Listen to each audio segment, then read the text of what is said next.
Je m'appelle Delphine Besson, je suis éducatrice canine.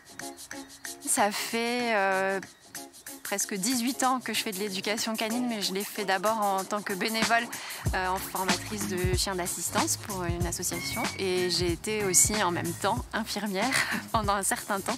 Là, je suis consacrée pleinement à l'éducation canine que depuis tout ce qui est post-Covid, on va dire. Bonjour Sandrine. Bonjour, ça va? Ça va? Oui. Depuis la dernière fois, le laissez pas tirer. Non. Ah, c'est vrai. Hop là. Attendez, on va attendre quand il s'assied, vous le récompensez. Vous avez des petites récompenses? Vous allez rester là, moi je vais passer, d'accord? Et vous essayez de vous le rappeler s'il me suit, d'accord? Allez!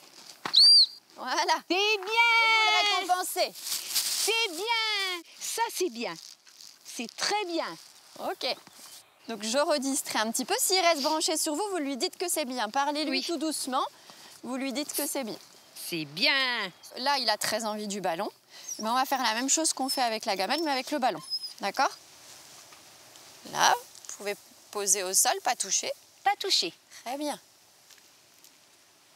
Très bien. Yuki, on fait ce qu'on appelle de l'école du chiot. Donc, il apprend les bases pour être un bon chien de famille, être voilà, à la maison, qu'il soit sans comportement indésirable, qu'il soit agréable à vivre. Bien, gamin. C'est dur hein, pour lui, ça. Ouais, mais c'est bien. Ce que ça m'apporte, c'est vraiment la dualité d'avoir des relations avec les chiens et le plaisir de travailler avec l'animal, et aussi d'avoir des relations avec les humains et de travailler avec les humains et d'être un peu le médiateur entre les deux, de la communication en fait entre ces deux mondes.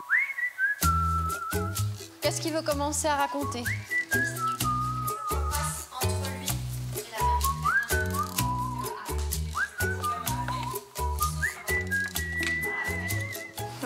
On a vu du monde, on est allé sur les stations de ski, on a vu les skis, les luges, les gamins, tout ça, pas de soucis. Ok. Il n'a pas eu de peur particulière? Non. Ok. C'est un super. La formation de chien d'assistance, c'est une partie de mon métier qui me tient particulièrement à cœur, notamment pour l'association La CAP, donc qui éduque des chiens pour des personnes en état de stress post-traumatique. Donc c'est des militaires, des victimes d'attentats, des soignants de première ligne, pompiers, etc., qui, suite dans l'exercice de leurs fonctions, ont été victimes d'un traumatisme qui fait qu'ils ont besoin d'un chien d'assistance au quotidien pour les aider. Et donc oui, c'est quelque chose dans quoi je m'investis beaucoup, avec les familles d'accueil qui sont présentes.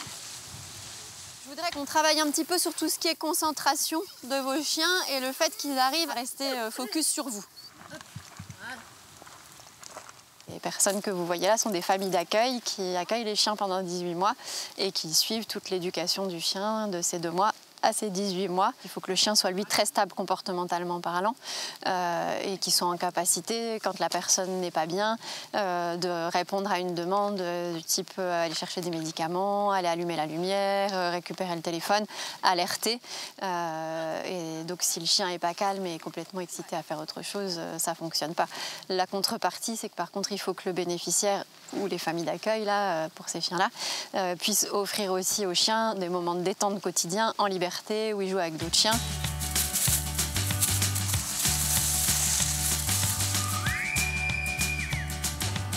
Allez, c'est fini, on y va. Attention, lève la partie. Hein. Non, elle va absolument aller en bas. Ça, c'est des truffes qui sont pas matures, donc je vais l'emmener caver plutôt en haut.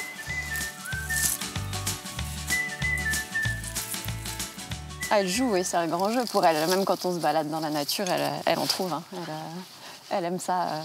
C'est un grand jeu de cache-cache pour elle. Non. C'est sûr que c'est une passion et c'est un mode de vie. Hein. C'est carrément un mode de vie, en fait. Hein. Je vis avec les chiens au quotidien à la maison. Je travaille avec les chiens la journée. Donc oui, effectivement, je ne regrette pas du tout d'avoir changé de vie. C'est un plaisir pour moi et longue vie à ma nouvelle vie professionnelle.